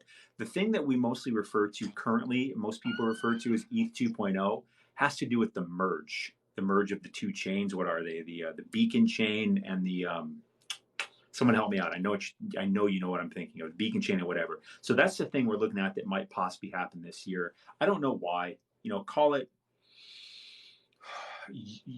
universe, like just coordination of everything. Never know how things are going to turn out. But to me, June just seems like it's going to be a special month to me. I don't, it just does. The charts and everything, that's just what they point to for me. How is it going to happen? No idea. Where we're sitting at here in mid-March, it doesn't look like that it's going to matter at all. Yeah, proof of stake is what it's moving to, but the merger of the chains on Ethereum is really what most people refer to as ETH 2.0. But there are multiple stages before it's officially ETH 2.0, and that could take years. But the merge is a big, big, big step, and that'll equate to like a triple halvening, right? This is interesting. Kayla, do you know what the halvening is in Bitcoin? Most people absolutely do not. And I would say if there's one thing that would have made me a hell of a lot wealthier from 2017 was really understanding the Bitcoin halvening. And it's a simple concept. It's just supply and demand. I'll ask real quick in the chat, put a 1 in the chat if you do not know what the Bitcoin halvening is, because it is the most important event in all of crypto. Mm-hmm. If you know that one thing, you will never leave crypto and you will make shitloads more money than any other people. Don't crush me, TikTok gods, not financial advice. So one if you do or one if you don't? One if you don't. So, and this happens every single one that I do. Overwhelmingly, a lot of people don't know, because people mention it here and there, but I don't think it really gets the emphasis. Like, if there's one thing to know, you need to know what the Bitcoin halvening is. And here's what it is. Y'all know Bitcoin is proof of work, which means it gets mined, right? So people they're not working on their computers or automatically going, but computers are running. Could you imagine? Mine. Yeah, right. Jeez, that's what it used to be. Side note, I first heard of Bitcoin in 2010. My lady told me about it, who I'm still with today. She told me about it because she's really into like conspiracy stuff and everything like that. And so she listens to a lot of shows, and they were talking about it. And I'm like, that sounds stupid. I could have mined Bitcoin at my home computer, 50 Bitcoin per block. So that's how we get into the halving here. Currently, we can mine 900 Bitcoin a day. The halving is hard programmed into, the program. So every about 4 years, the number of Bitcoin that can be mined per day gets cut in half. Bitcoin halving. So that creates a massive instant supply shock to an ever-growing demand. And so supply, demand, just like that. And if you look at the chart, it basically kicks off the beginning of the frothy bull market. It usually starts before that because enough people know, but then people are like, oh, what? Ooh, and then things start going up big time, and it goes up big, big, big time. The next one will be roughly March 2024. Big date to put in your calendar. Definitely be buying well before that. I don't know. But that's, it's interesting. I don't know if I trust a guy with the name Pyramid Scheme, but he said ETH will have a triple halvening this year. What they're having eventually, it's hard how it's all going to play out, but that's a really good transition. Have you heard of that, Kayla? The triple halving? Mm-mm. So it's not actually called that. It's not hard programmed in. Well, it will be. But, with the ETH 2.0, I'm sure everybody's heard of that because that's the biggest thing. To me, in my heart, I'm just kind of like, I don't feel like this damn bull run could have been over before ETH 2.0 actually launched, which is really just the merger of the chains. It's not the full ETH 2.0. The triple halving has to do with the transition to proof of stake, and it will take the equivalent. Like if Bitcoin were mining 900 a day, if instead of Bitcoin doing one halving going from 900 to 450, like Bitcoin goes 450, 225, or what is that, 225, whatever, 112. Like that's what Ethereum's going to do once they actually get this thing done. And it's already implemented EIP 1559 months ago, which created a burning mechanism in Ethereum. So there's ETH, every single ETH transaction that happens, Ethereum goes out of existence. And Ethereum does have a hard cap about how many Ethereum there will ever be. Yeah, Ethereum's been getting burned for over half a year, every transaction. And there are days where, because currently ETH is still a mining crypto, a proof of work, there are days when there's more ETH that gets burned than mined. So there are days that are deflationary currently. Imagine what that will be with the triple halving. If we know that the Bitcoin halving causes that massive thing, what's ETH going to do? Especially with the network effects and demand and use cases of I was about to say, Ethereum. We're about to burn all of Ethereum with NFTs. Exactly. So it's just kind of like, wait a minute. So when that actually happens, ETH will flip Bitcoin in terms of market cap, and it will never look back. And the entire crypto market will change. We won't necessarily be beholden to Bitcoin halving cycles. And adoption rate is, of course, growing every single day. We grow after these halvings. A bunch of people get in, make money. But as we go through, a percentage of those people actually get it. And a lot of people in here, by the way, salute to you people that are in here. Even though some of you don't know what the Bitcoin halving is, there's something about crypto that you stay engaged even though we're 4 months in a down market where most of retail has left. You seem to actually be here, and whether you know it or not, you're smart for being here. And I'm not just pandering to you. For real. If I could go back to 2017 me and just go, Bitcoin halving, here's what it is. Don't leave. Like I stopped paying attention in 2019 because I held it till about December 2018, which was basically the bottom. I didn't really sell it. I bought some other stuff. I bought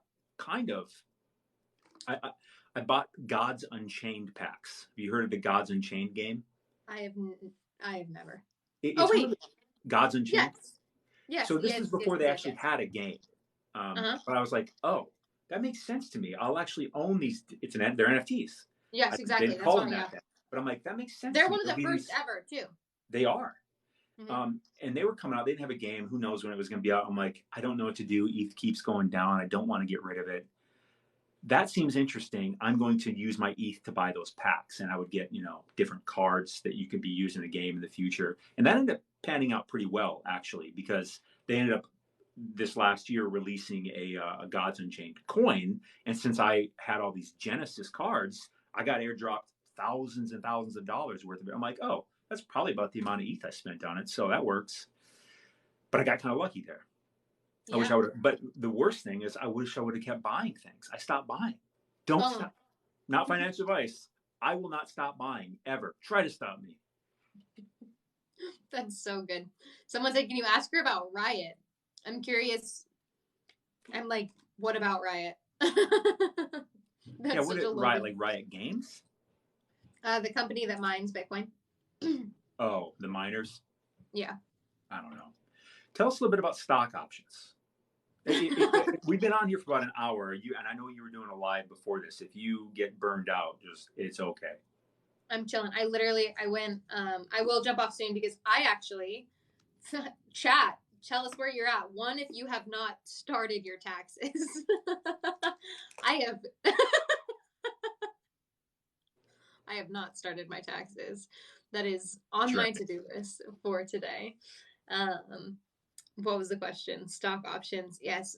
Riot is probably significant. Well, it's an interesting concept because if it's a mining company and you see everything moving away from proof of work, how does a mining company react to that? Well, And Bitcoin will always be mined proof of exactly work. Exactly. So it'll always be there. But tell us why U.S. senators are buying Google and PayPal stock. Pause. If they're buying it, buy it. You can follow the S&P. That I don't know much about stocks, but I've seen a chart where if you follow Congress people, and even more specifically their spouses' purchases, you will beat the shit out of everything. NASDAQ, S&P, everything. It is so obviously insider trading. It's absurd. Mm-hmm. Do you disagree with that? No, I don't disagree with that. I saw this chart today. Nancy, if you want to pick one person, is it this Nancy chart? Pelosi's husband in particular, follow him, whatever he does, because he was like the top one. I was like, returns a year. and it wasn't published by like Republicans or something. It was just a financial chart, and I'm like, it was absurd. He beat the S&P by like 20x. It was unbelievable. I think it's more than that. Mm-hmm. Oh yeah, unbelievable. Yeah, look up the chart. It's actually hilarious. Following senators is yeah, it's a trade in and of its own. Oh gosh, I lost my train of thought. I'll move into something back to NFTs real quick. The one thing that makes sense to me with NFTs are gaming NFTs. I'm not a gamer or anything like that. It doesn't matter to me. What I realized was the other day, because I'm full-time crypto, so I got to get my hands on stuff. There's no better way to learn than just get your damn hands on things. And so I was 100%. playing a game by Gala. I'm so big on Gala. I think that oh my God, they are going to be so big. And they have this game called Townstar. Mm-hmm. And I was playing it, trying to figure out. It's kind of like, I don't know, what I think of what Farmville would be like, which I never played either, where you farm little shit and you sell crops and blah, blah, blah. Anyways, so I played that for like a whole day, and I was like, this is kind of addicting, And plus there was like an earning aspect to it. You could play within the mechanics of like, which crops should I build? How should I yield them? How should I do this? Should I build this refinery? And you build this sustainable thing. And I'm like, that's so interesting. And two really games that I'm very, very big on in terms of NFTs, which I think will be have the capability of being something. They're very AAA games. One of them is done by Gala. It's called Mirandus. Okay. This is going to be a whole, I don't want to say metaverse, because I don't think we actually get into a metaverse the way people think of it for years. I think that's so far away, because to build that technology and the integration and people getting into it, I think it's a nice concept, but that's further away. Whereas true like play and earn in NFT games, and that transition from gaming as we know it now to you actually own your in-game assets, NFTs. Yeah. That makes so much sense. I think that's easily going to be the first big mainstream thing that crypto has ever done, even more so than just, NFTs as we know them or DeFi or something. I think gaming is going to be the first true mainstream thing where companies are going to have to move over to that. Incumbents like EA Sports, Activision, et cetera, are going to get disrupted by newer blockchain companies like Gala, because once gamers really understand what the hell's going on there, wait a minute. They spend tens of billions of dollars a year on in-game purchases, and they own none of it. Now they can actually own it. And it's doesn't even have to be about earning money. It's like now you have something, and even if later when you're done with the game, you can sell it at a loss, but that's not the point. You can sell it and maybe take that money and do something else with it, or you can upgrade it. And Mirandus looks to be a very all-encompassing MMORPG, I think is what they're called, where you can own like a tavern, you can own a weapon shop, you can own a camp, you can own a boat and a dock and all these different things that people need to use within the game, and they pay fees to get on the boat, to use the dock, to stay in the tavern, to hitch their to buy a weapon from you, and you can I was like, that makes so much sense to me. Another one's called Big Time, which is also done by AAA gaming studio. That one looks, those two. What was the first one? Mirandus, Mirandus. And Big Time. And Big Time. BigTime.gg is their site. So their equivalent of, well, in Mirandus, you can buy deeds to land too. I love the scarcity of all these things. The deeds are incredibly expensive, but much more limited, and make a lot more sense because they're going to be used within a game. Like if I have a weapon shop, I put it inside of a city where someone owns the whole land of the city. So those people are like monsters. Yeah. Big Time, their equivalent of land is something called spaces, and you use these spaces to forge NFTs and do other things. I don't completely understand the game; it's not out yet. But the other day, it's not out yet. It's not out yet. No, neither of them are. But you can watch all kinds of stuff on them, but they're close. Like Big Time's going to be out very soon, at least in terms of beta testing is probably what I'd call it. I don't know. Mm-hmm. I sound like a gamer, but I'm not. But to me, that's why I'm like, oh, this is going to be big, because I'm one of the last people you're going to get involved in games, because I think it's just a massive waste of time. But now I'm all of a sudden interested in this because of a financial aspect, but it actually looks fun. Wait a minute. I can have fun and earn money? Holy shit. Right? Like if I want to be a real estate mogul, I can go buy apartment buildings, blah, blah, blah, blah. But if you can do some equivalent of that inside of a game, holy shit. Talk about easier to do, by the way. No tenants, no toilets, no taxes, no new roofs, any shit like that.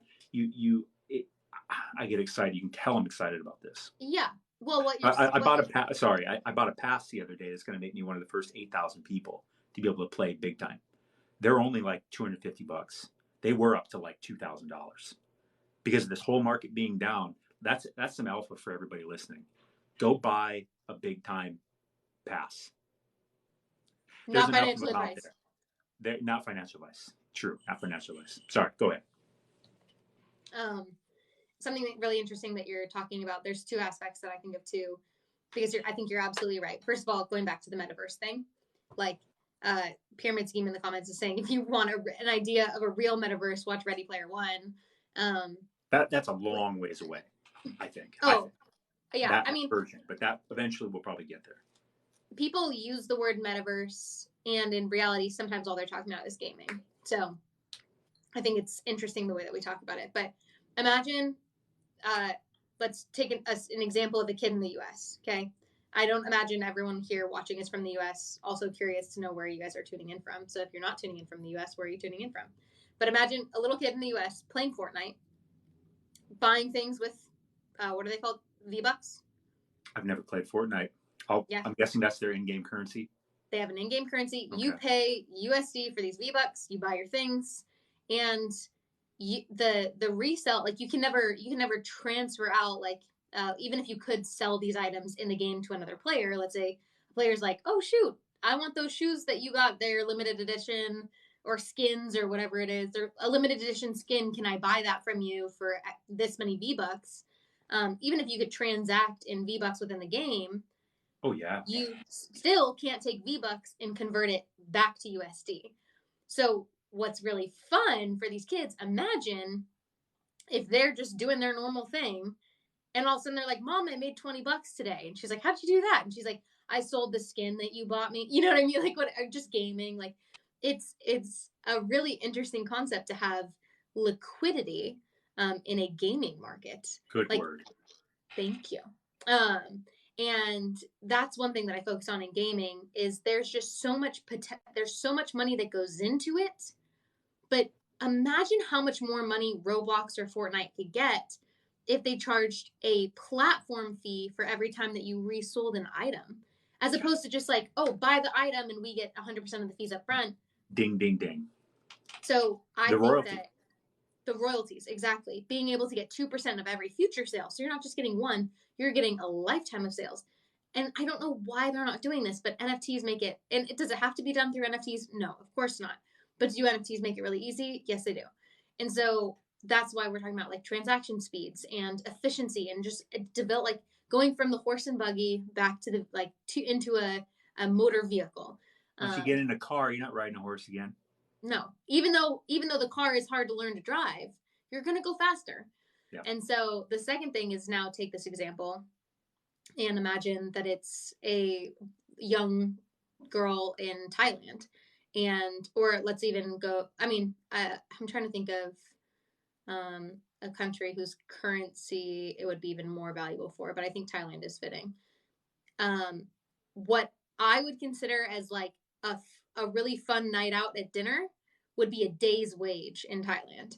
And so it's like, you can make, let's say it's like, and I actually have, I know it's actually people that go to my church. They help people in developing countries learn these online gaming things, because $30 a day in gaming is a day's wages for that, like or like a week or a month. Also, young booty gods in the chat, I have to acknowledge it. Welcome, young booty god. You know young booty. Yeah, of course. Hi, young booty. First time, long time. But it's like in our framework, in the framework that we have right now, it seems like, okay, you're like, I'm not a gamer, and it's not really about making money, but it's cool that I can make money. But then you think of like these young kids possibly in Thailand, where it's like they could be supporting their households by gaming.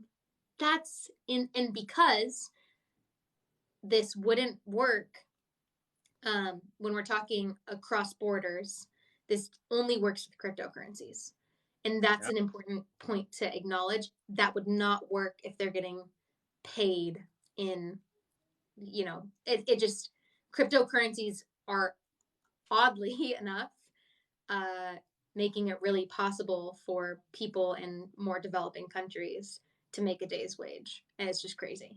You bring up a really good point to slightly move over. Yeah. The whole Russia-Ukraine thing going on. Yeah.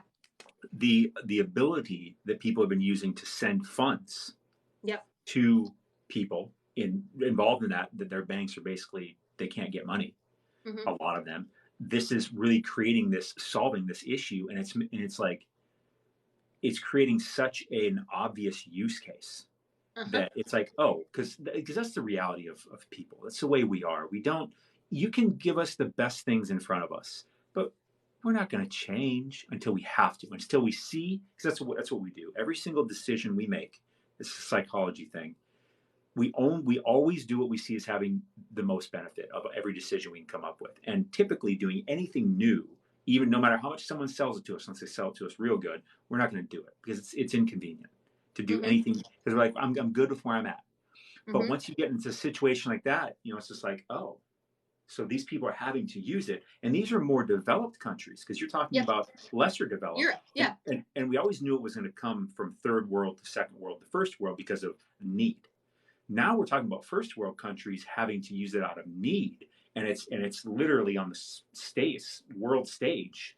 I don't know how much it's getting talked about, but regardless, it's going to be talked about for a while, because plenty of us crypto people are going to talk about it forever, and the financial industries are too, and the political ones. And it's just what a fantastic use case for that. And NFTs will have its day too, in terms of look what you talked about the Miami, was it Miami, Tampa Bay, that house, like that, and there'll be more things like that popping up, and eventually there'll be a spot of need where just is so clearly a better solution to a necessity that it'll be like, oh, I get it. I think I might see some merit in this now, instead of the Larry Davids on FTX, Yes, exactly. Trade Blondie said, but what happens if the grid goes down? I'm assuming when we're talking about the grid, we're talking about the Wi-Fi grid. If that goes down, whether we're trading in fiat or in crypto, we have much bigger issues. Bigger issues. Much bigger issues. But with that being said, when the internet grid, the power grid, whatever goes back on, your crypto's still there. Yeah. It doesn't go away when power and internet goes down. It's still there. Yeah. And then Billy says, was talking to a security guard at a hotel in Jamaica. He said he made $6 for a 12-hour shift. 12-hour shift. Doesn't even make sense to me. I mean, how much money can you make if you can make $30 in gaming for, even if it's 12 hours, even if it's the same 12 hours, that's crazy. It really is. And so that's the one thing where in terms of when we go into a bear market, maybe we're in it. I don't know. Maybe we are, maybe we aren't. Either way, I know where my priorities lie. And my top priority is gaming NFTs and accumulating Ethereum. Those are my two main things. Those are by far my two main things, because I know where gaming NFTs are going. And it's still like, we had that when Zuck turned Facebook to Meta, everything went crazy, gaming and metaverse, and it's all come down a lot. And I mean, I had Sandbox sub $1 before any of that happened, and then shot up to like $8. I wish I would have sold more of it, but whatever. I still long term on that. I don't really care. But that's nothing compared to when the real gaming platforms move over. And it's just like, when you can start to justify more time on these things and they become more than just recreation, I don't want to say necessity because people hate necessity, but when Yeah. it just has that much more benefit to your life in terms of Yeah. just entertainment, in regards to just more, it's like people will spend more time. So what you mentioned about the gaming companies with them getting the royalties, there's that aspect, but I Yep. guarantee the games have a longer life. I Yeah. guarantee you get more people, you get more hours spent, all these KPIs and metrics that matter. Yep. And it's just like, it's it's going to be so obvious once it finally, but we're still plenty early that anyone listening, Yeah. by the way, just because it's a game and you buy Yeah. it, it doesn't mean you're going to win. Just like all these projects, NFTs Kayla was talking about, you only need to find one game, right? And I'm telling Yeah. you some alpha right here, Big Time and Mirandus. Because picture this on Mirandus. Say I have a dock, which docks, oddly, aren't in. I mean, they're spendy, but I feel like they're undervalued. Docks, right? So boats in Mirandus, they got to use. There's only so many docks in the whole Mirandus world, not that many. Yeah. And these boats got to use docks. So while I'm sleeping, I have this dock, and they're just constantly paying a fee to me, the dock owner, while I'm sleeping. I don't do anything. It's just complete passive income. That's where we're going, and we're still early enough that you can get in on this stuff and create those types of actual digital income producing assets for yourself. And I just see that with gaming so obviously. Not every game, Yes. not most games are going to work, just like in the real world in gaming Exactly. currently. But the right ones in Mirandus and Big Time, I will be shocked if those aren't winners. Yep. Yeah. I think that comes full circle to the whole conversation of like going back to what we were talking about with NFTs earlier and how do you choose and things like that. And at the end of the day, what I'm hearing you say is even if you were to put your money into this game and play, it was a little addicting and you're like, here's the deal. I'm just going to go for it. We're going to see if it has utility that you enjoy, if it's something that you foresee becoming something that down the road you would still use. It's not a bad thing to take a loss on, even. Like, At least in the short term. well, let's say hypothetically you never make money off of the investment. Yeah, sure. Are you still happy with your investment? Sure. And so, like, because they're at the end of the day, nobody's making money on Fortnite. Like, No, not only Fortnite. Only Fortnite. And so it's like, if you can at least find something that you enjoy, it sounds like you're stoked on Mirandus and Big Time. They just look like such obvious winners to me. Pyramid Scheme mentions Illuvium. I haven't done enough research on Illuvium, but boy, that one has a lot of hype behind it and looks really good. I just haven't done enough on it. All right, that's good. But I think that's part of it is like keep your risk low. You don't have to oversize necessarily into anything.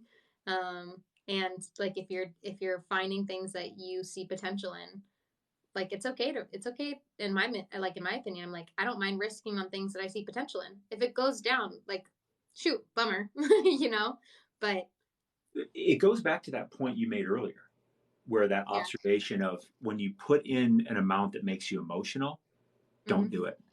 Yeah. Only put in an amount that there is no emotion behind. When you go buy a Starbucks coffee, you're not really worried about $5. But if you're going to buy this isn't a good analogy at all. Just put in an amount of money that you can just forget about. That you just, if you lose it, no big deal. We say that all the time, but pay attention. Like if you feel a bit of fear when you put money into something, you should probably turn it down a little bit.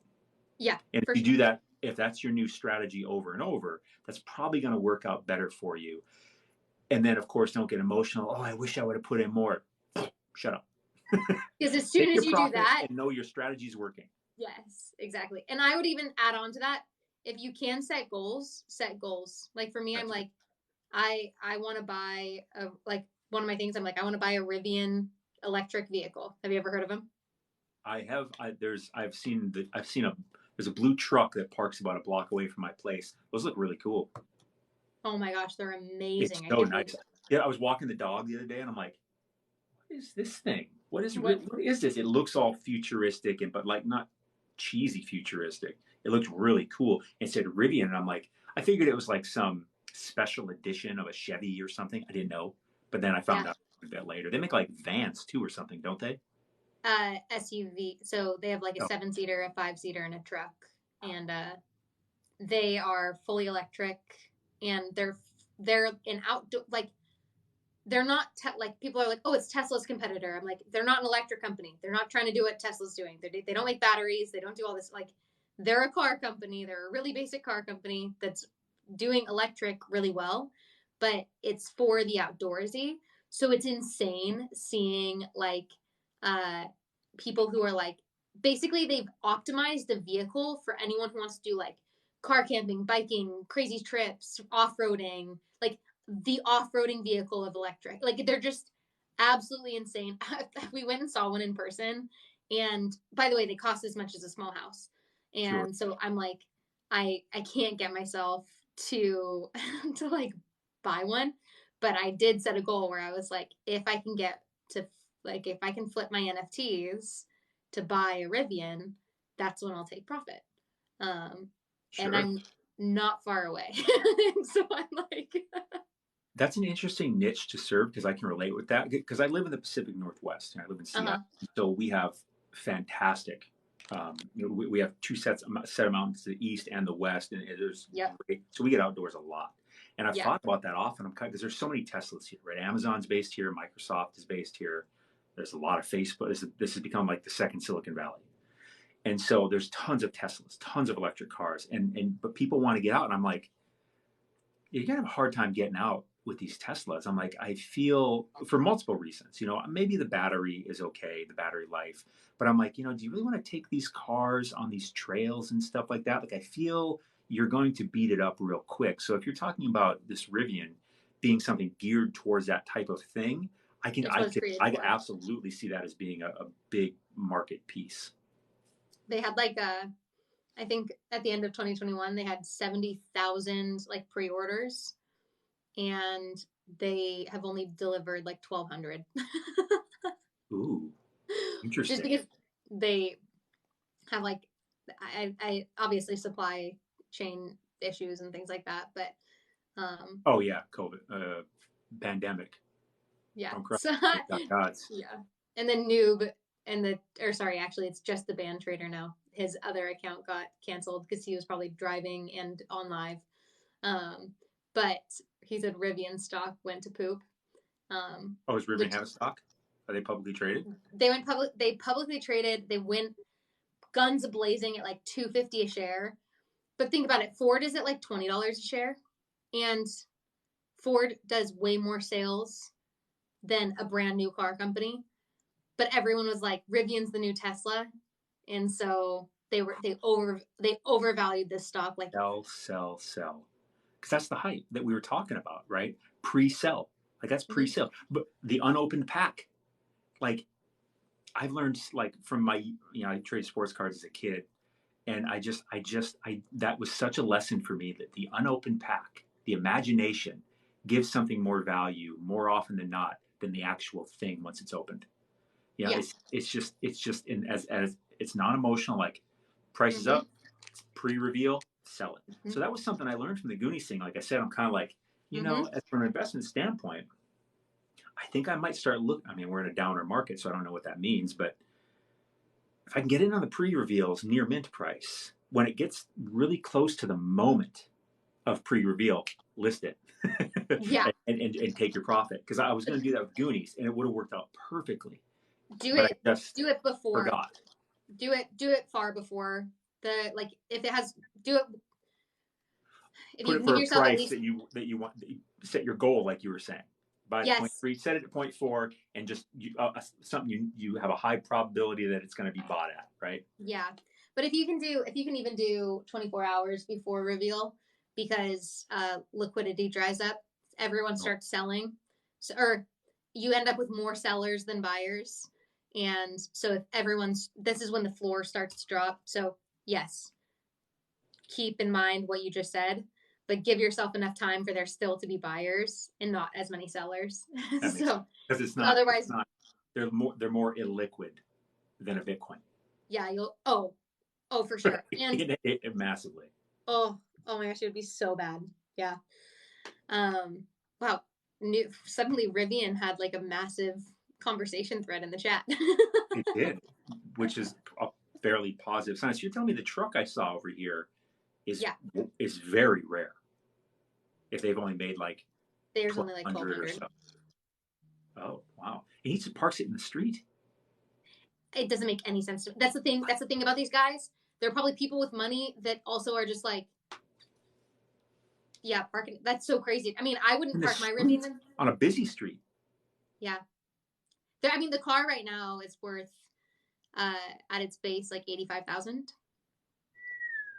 But if it's blue with Amazon at all? Yes. I think Amazon. Yeah, I think Amazon with using the electric trucks or the technology in delivery trucks or something like that. Amazon is going fully electric and they're using exclusively Rivian. Oh wow. To my knowledge. Really? Yeah. Wow. What's Rivian stock at right now? Seriously. How could we use options for this? I forget how options work. I swear to God, I traded options like 10 years ago, and I swear to God, I forgot more than I ever even knew. I don't remember anything about it. Yeah. So how can you use options? Hypothetically, you could. Okay, I have some of my options traders in the chat right now, and so they're gonna kill me for saying this, but you could buy calls like a year out. And calls mean you expect the price to go up, right? So you get to buy it at a discount. Yeah, but the problem is you reserve the right. Mm-hmm. Is that what it is? I was watching a video of yours a day or two ago, and I don't know who the guy is with the backwards thing. I think he said that you get to buy the right. You get the right is what an option is or something. Mm-hmm. And I was like, that sounds familiar. Yeah, that's what it is. So it's basically, it's a way to get into 100 shares of a company at a discounted price, or not necessarily a discounted price. There's ways to do it though, because if you buy, the problem with options is like everything's priced in. So like time is priced in. So if you buy something a year out, you need a really quick move in Rivian for it to actually like bring you any success. Like it has to be fast. Otherwise you'll lose money. So it's just a little tricky. I could teach you it another day, but I would have to pull up a chart and actually show it to you. We've been going on a long time anyways. Yeah. Just a band trader said something funny. What? That's actually his name. Guy with backwards thing. Yeah, right. That's his name, sure. It's Tom Zosnoff. He created Thinkorswim, if you ever used Thinkorswim. That is exactly what I used for when I did options trading years ago. That's how I learned to do it, but I swear to God, I don't know why I ever stopped doing it. But I would use, because they had a practice version too, and that's how I first learned, because they had the simulated one ever. Yep, exactly. That's so funny. He developed that. He runs it. That's a big product. Yeah, he runs another company. So the company that I worked for earlier that I said is Tasty Trade. He's the CEO of that company. So. Oh wow.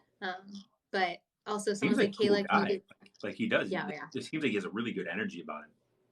Oh, he's the most fun person to be around. Like, just for someone who is, like, I guess like in my mind, I'm like, you're like an entrepreneur who's probably well off enough to not be hanging out with a young TikToker, but you just love all the people that you hang out with. And yeah, he's really, really, and there's no reason for him to teach people how to trade, but he does.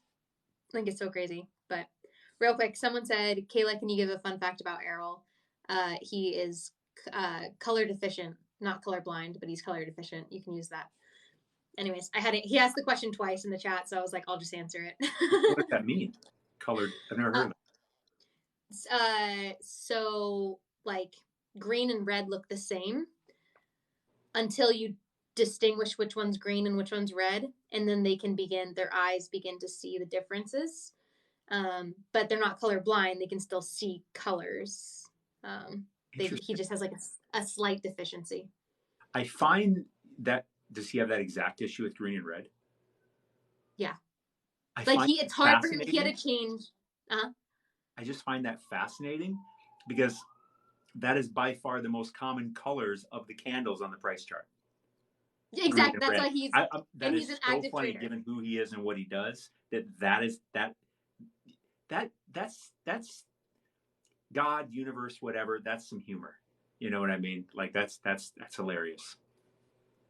He has to change the colors of his candles. Like purple and blue or something like that, Yeah. which Oh is a better gosh. color, anyways. Red and green is an emotional feeling. I've literally been meaning to change my candles to purple and blue for the better part of a year and a half because I hate red and green. They're so visceral feeling because you have so much attached to them. But blue and purple, I'm like, oh, those look nice, and I haven't Those changed them. look nice. No emotion. Yeah, exactly. It's about listen. I swear to God, investing is so much about anything you can do to get your goddamn emotions out of it and just be Yeah. able to think straight. I swear to God, even little things like that, I feel like that would have an impact Totally. on me. Yeah. Awesome. Matt, well, Well, thank you so much for we've been on having a me. long Yeah. time, yes. And I swear, I'm sure you're burned out. You were doing your live on your channel before this. Anyone that's listening, check her out. Lots of value. Kay Kilbride, you see her name right there. She's awesome, good energy, and she talks apparently often with the inventor of Think or Swim. Right? Yeah. So, wow. Anyways, Kayla, always good to see you. Have a Yeah. Good to see great you too. day. See ya. Talk to you guys later. I'm gonna Bye. go for everybody too. See ya.